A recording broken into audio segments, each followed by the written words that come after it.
dia, boa tarde, boa noite a todos que estão nos assistindo. Nós somos alunas do curso de Psicologia do Unisalles, segundo período. Estamos realizando um trabalho da disciplina Análise dos Aspectos Cognitivos, Motores e Psicossociais de Adultos e Idosos, ministrado pela professora Karina de Andrade Fonseca. E o nosso objetivo nesse trabalho é conhecer um pouco mais de como os idosos têm vivenciado essa fase da vida, de acordo com diferentes aspectos, como relações sociais, relações familiares, românticas também e a rotina do dia a dia. E nós trouxemos uma convidada muito especial que gentilmente aceitou participar dessa conversa, dessa entrevista com a gente, que é a Jamilda Bento. E antes de começarmos, vamos estar apresentando um pouquinho do nosso grupo. Me chamo Vitória e juntos nós temos a Ana Paula, Bruna, Maria Vitória e a Aline. E para começar a nossa entrevista, vou pedir para que a Jamilda se apresente, fale sobre a sua carreira, como que você chegou até aqui e compartilhar um pouco da sua experiência. Então, meu nome é Jamilda Alves Rodrigues Bento, né? Bento, contra meu marido, falecido que está no Aurum. Eu sou filho de paneleira, neta, bisneta de paneleira, tenho alguns parentes que foram congueiros. Por conta do engajamento dessas mulheres que barreiam suas mãos com barro que vem do Vale do Mulambá, que fica em Joana d'Arc, eu pude adentrar o espaço que até então pouquíssimas pessoas da minha comunidade, nosso coletivo de paneleiras, tinham adentrado, né? Que é a Universidade Federal do Espírito Santo. Em 83 eu sou aprovada pelo curso de Biblioteconomia, que hoje é Ciência da Informação. Já foi um divisor de águas, né? Eu acho que eu fui a terceira filha de paneleira a adentrar o espaço da universidade. E que a gente vai abrindo caminho, né, para os demais que vinham. Porque eu entrei na Universidade Federal no momento que você não tinha as ações afirmativas, né? Não tínhamos cotas para negros e negras, nem para indígenas, nem para pessoas com poder aquisitivo um pouco menor. Eu praticamente era a única negra da minha sala. E a experiência de vivenciar aqueles espaços, em algum momento, exigiu de mim fazer uma autodefesa, né? Porque uma época você não tinha muita política de... Hoje você tem as várias bolsas, né, que o governo distribui, né? Só que na minha época não tinha isso. Então, eu costumo dizer que meu irmão, que veio depois de mim, quando eu adentrei a UFES, eu não sei se vocês conhecem o capim colonhão. É um capim que dá grande, se você passar a mão ele corta. Eu fui tirando o capim colonhão, com a mão, com o dente e fui jogando. Aí quando você veio na década de 90, você já foi pisando no capim colonhão. Eu vou fazer a especialização, depois de 2007 fiz o mestrado em Educação, tive a honra de ser orientada pela Edna Carlos de Oliveira, não sei se vocês sabem. Edna Carlos de Oliveira trabalha muito com educação de jovens e adultos e foi a professora que prefeciou o livro Pedagogia da Autonomia, de Paulo Freire. Isso é um marco, né? Uma mulher negra, e é isso. Bom, e é isso. Agora vamos começar com algumas perguntas para a Jamilda. Mas o que é um ser idoso para você? Para mim, o que é ser idoso?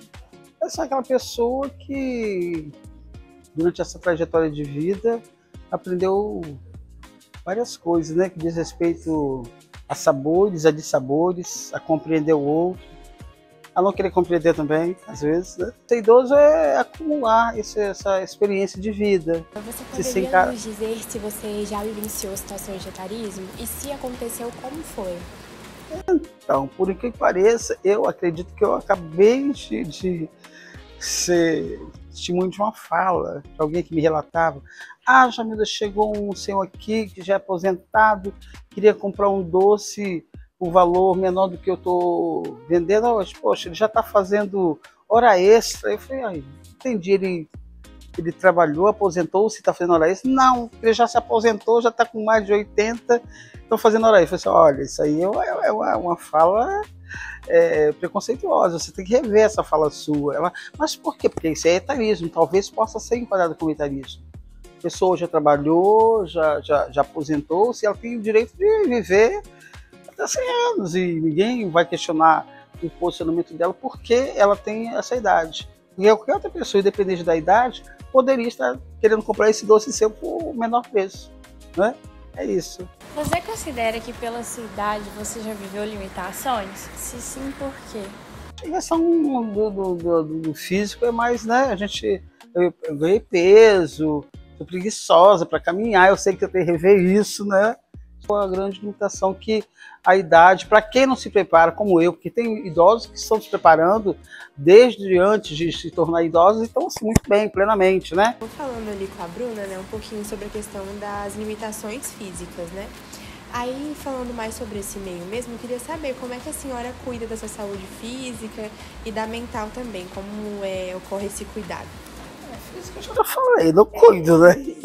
Vocês notem, né?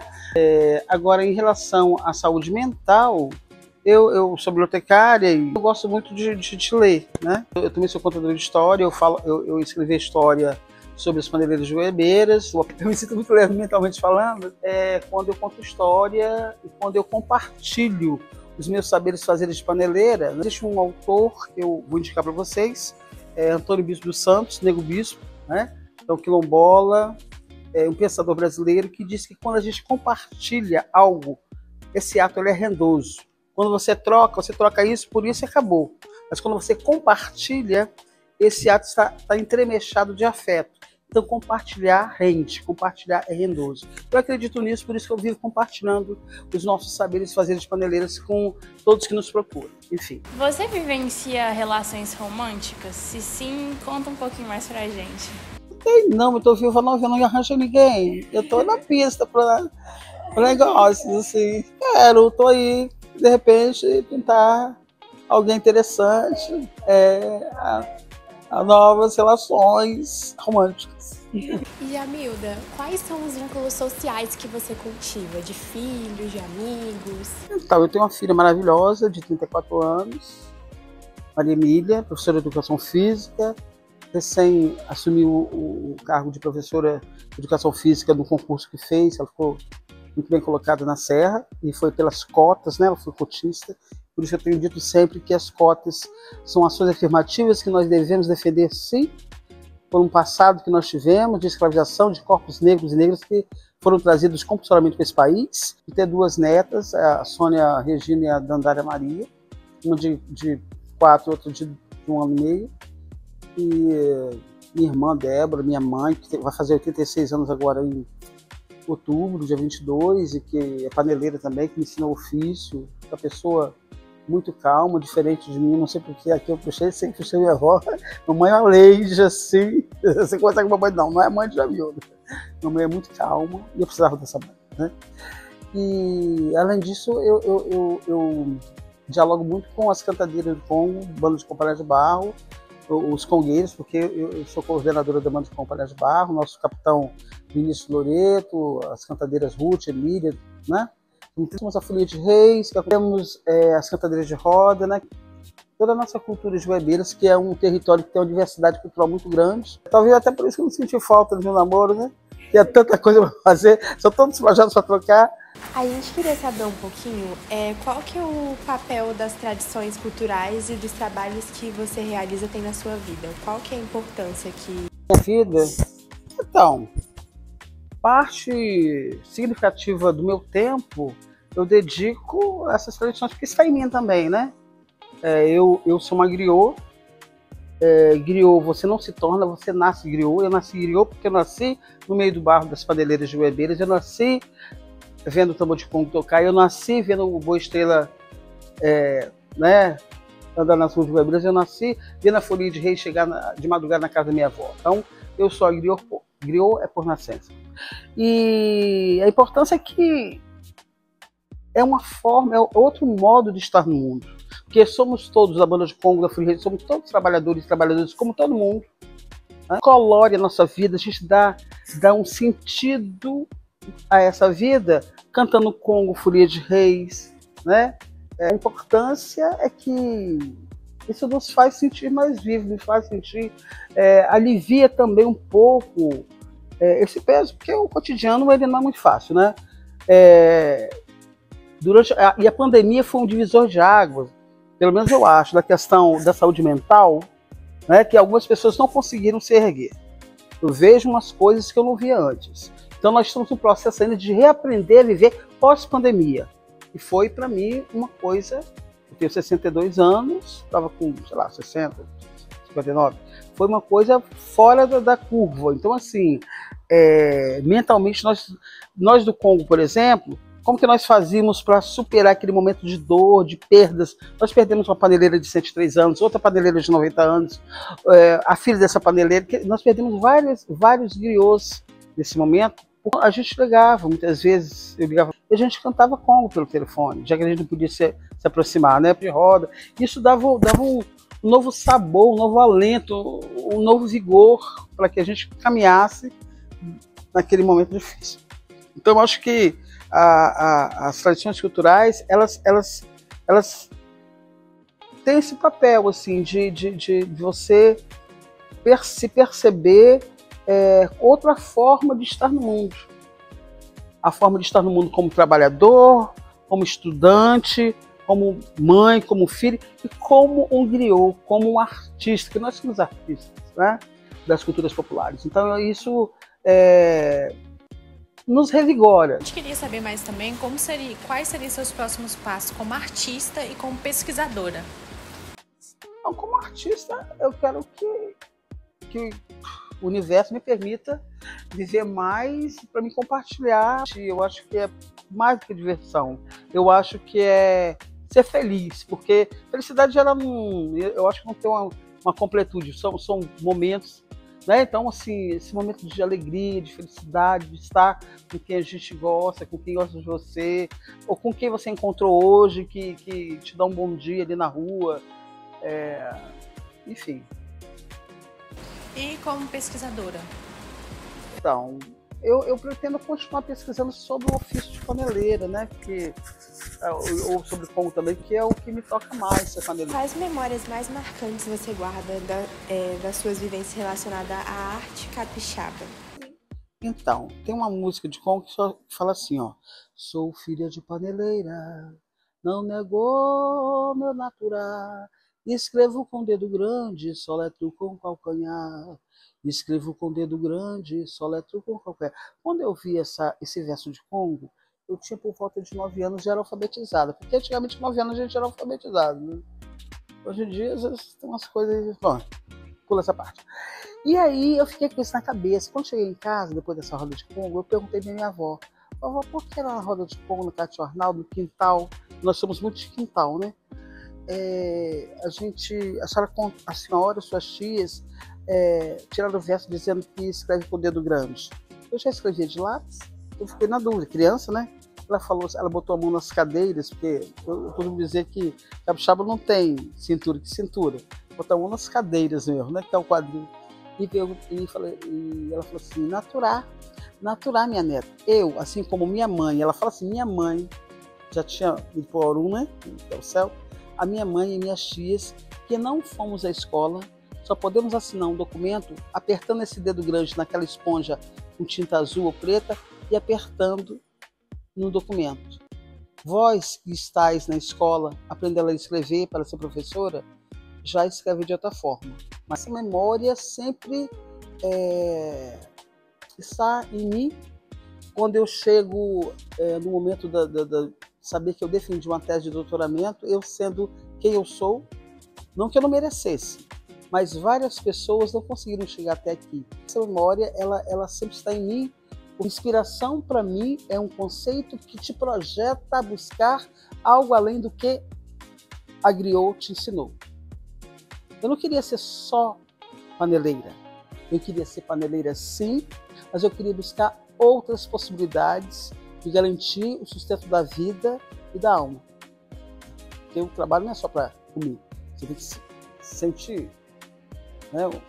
Então, assim, as minhas griots que me formaram em seus quintais não foram as minhas influenciadoras, elas foram minha fonte de inspiração, porque eu não fui ser somente até onde elas foram, porque, como eu escrevi na minha tese, a voz dor, né, eu estou buscando Conceição Evaristo, a voz dor dessas mulheres sempre diziam que elas não puderam ser enfermeiras, professoras, porque elas não tiveram direito à educação acessada. Né? Então, que os filhos e as filhas que elas iam fazer tudo o que era possível para que seus filhos e filhas fossem para a escola. E elas fizeram. Assim, nasceram em 1910, com minha avó que é 17, 1920, 1930.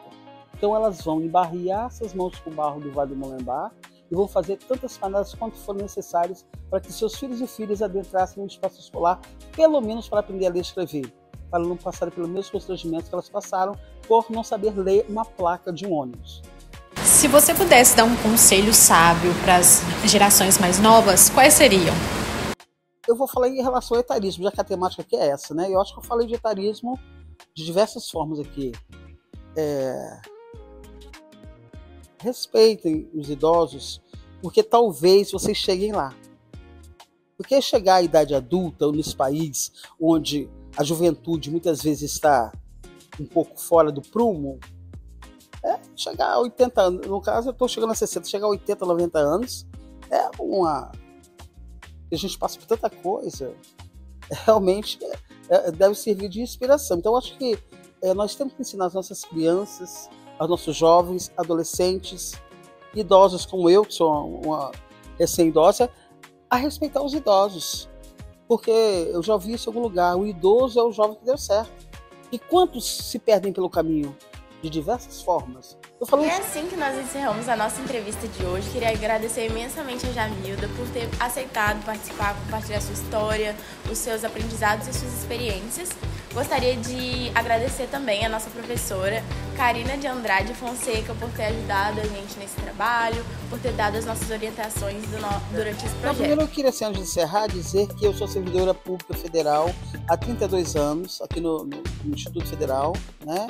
Comecei aqui em 1994 e eu pude crescer aqui dentro, né? Talvez se eu fosse para não sei como seria. Essa instituição sempre incentivou a gente a estudar, a buscar, né? Então, a partir de 2007, os técnicos administrativos chamados PAIs tiveram essa possibilidade de fazer o mestrado, agora defendi o meu doutoramento. Então, assim, essa instituição me abraçou e tem que ser assim. Eu queria trazer uma música aqui que fala muito do que nós somos em Goiabeiras. Nós somos um povo cantador.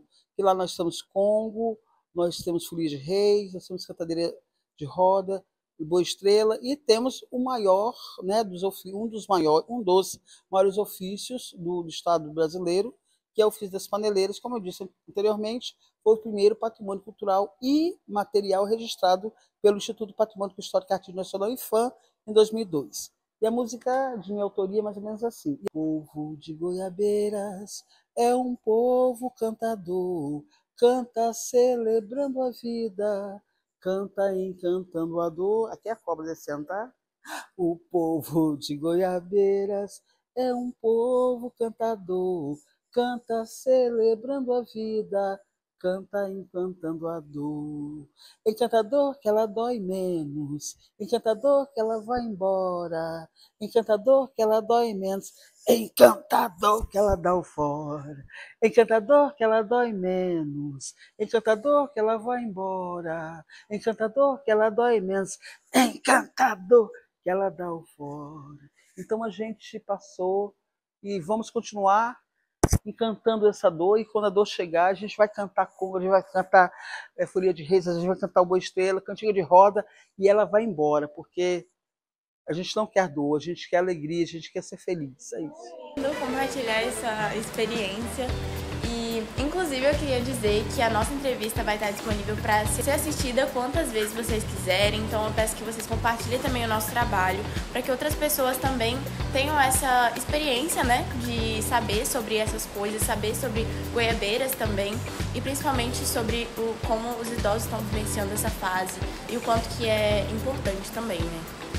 Então, as nossas redes sociais vão estar aí aparecendo na tela. Peço que compartilhem o nosso trabalho, assistam, e para que outras pessoas também se sintam enriquecidas por essa experiência, por essa entrevista também, assim como nós nos sentimos fazendo e estando aqui entrevistando uma pessoa tão especial. E é isso, gente. Ubuntu. Ubuntu é um conceito da filosofia africana. Ubuntu. Eu sou porque nós somos. Ubuntu.